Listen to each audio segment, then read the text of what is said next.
What's going on, guys? Jacob Orth coming back to you with another video of Jacob's Life in Vegas to talk to you guys today about a topic that's not going to be overwhelmingly positive, okay? I'm just going to put that out there in the beginning for you guys, but please like the video anyway, okay? It's like, don't shoot the messenger, right? Like the video anyway, guys, and subscribe to the channel if you haven't done so yet. I know a lot of people like to watch the videos without subscribing, but I've been doing this for a while, and I would like to get even more subscribers and push this channel even bigger and, reach other goals that I'm working towards in my life. So if you haven't subscribed yet, please do so. As I talk to you guys today on an absolutely gorgeous night. It is an amazing night, not as hot as it's been lately, and it's beautiful as I see this giant bird fly by, and they actually have bats flying around here. So there's two places in the Vegas Valley I've seen bats, and that's in Henderson and the southwest part. So you move to one of those areas, you might see bats in the nighttime. So we're going to talk today, though, about something going on here in Las Vegas and what we can kind of look forward to towards the future. And it's probably not looking too good. It's looking a little bleak right now for the Las Vegas economy going forward in the short term and probably in the long term. Long term meaning like the next few years. I'm going to give you guys 5 reasons that I have written down here why Las Vegas is headed towards a recession. And the first one I'll give you guys is the Federal Reserve printing money. Okay, the Fed printing money like crazy, the Fed buying bonds. If you guys maybe heard of that news a few weeks ago about the Fed buying bonds, which is something huge. I mean, some people are worried it's going to get to the point where the Fed starts actually like buying stock in individual companies. Like, how wild would that be? What a crazy time it would be for something like that to happen, where the Fed is buying stock in private companies. So that's eventually where, things could get to, because the Fed has been pumping money like crazy just to be able to try to, keep the economy afloat and printing money and printing money and printing money.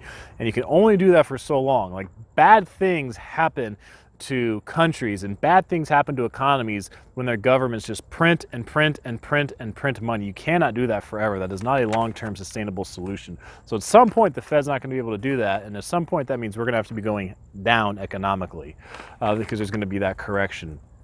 So, we've seen some of that where like the stock market had a rally recently. Real estate prices haven't gone down like people thought. Like, it's been a strange economic time. And part of that's just because of the Fed's pumping so much money and printing so much money into the economy.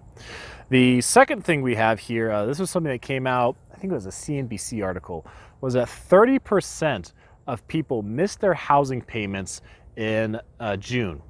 30%, 3 out of every 10 missed their housing payment. Now, I thought that meant just mortgage payments, but I was watching a video on YouTube where the person clarified it, said that's either mortgages or rent. So it's not just people who own homes, but it's mortgages, people who pay on their mortgage, and people who have that are renting and have to pay rental income. But nonetheless, that is a sizable chunk of people to be missing that much, to have that many people missing their housing payments. That's obviously not a good sign for the situation that people are in going forward for economic outlook. The third thing that I have written down are these stimulus checks, okay? These stimulus checks, or I should say stimulus package, because I mean, until the package is approved, between the House and the Senate and the President, then, there is no check. So right now we're sitting in a situation where the House has approved the HEROES Act.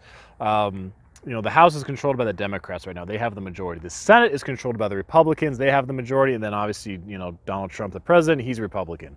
So the House has passed the HEROES Act, and they propose things like continuing the $600 a week unemployment. They also have proposed it to be a $3 trillion package versus the CARES Act, which was a $2 trillion package.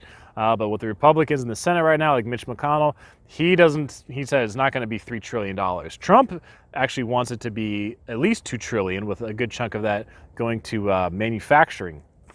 And then you just have, this is the fun part, the Senate going on their vacations. So I believe the Senate is going to be on vacation from July 3rd to the 19th, so about 2.5 weeks. And then they come back. They have from July 20th to August 7th to figure this out. Because after August 7th, they're going on vacation again for a whole month until September 8th. And actually, if I remember, I'll put the link to the calendar down below if you guys want to see how many days of the year that Senate is actually in session. There's only 1 month of the year, and it's June, where they are actually in session all 5 days of the week, every weekday for that month. Any other month, it's just like in August, they're only in session for 5 days for the entire month. Pretty sweet gig, I guess. The fourth reason we're heading towards recession here in Las Vegas is because you see a lot of these large retail companies closing stores, and even temporarily, like Apple has temporarily closed stores just because of the virus, because obviously the revenue's not there for them, so it doesn't make business sense for them to do that, but it's obviously not a good sign for the economy, and businesses have to close down and do those kind of things. Some of you may know Hertz filed for bankruptcy, so rental car companies now going out of business. Chuck E. Cheese's parent company, they filed for bankruptcy, so kind of, you know, ruining my childhood right there.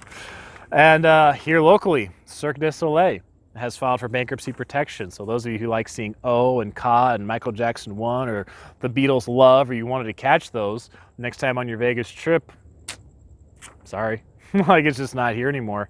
You know, who knows what will happen going forward, but that's really the tough spot we're in right now. And then the fifth and final reason I have on here that we're headed towards recession is because of what has happened here locally at the state level, with phase 2 being extended until the end of July. So, you know, now the masks are mandatory in Nevada when you're out in public and you can't be 6 feet away from someone.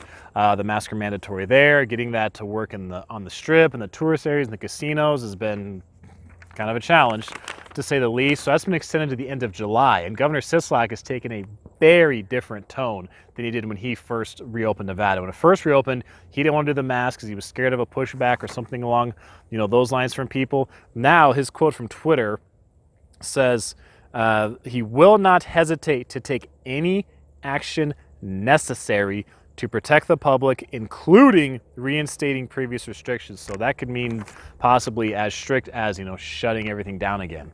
Who knows? But nonetheless, the fact that we had to do that means that situation is not getting any better either.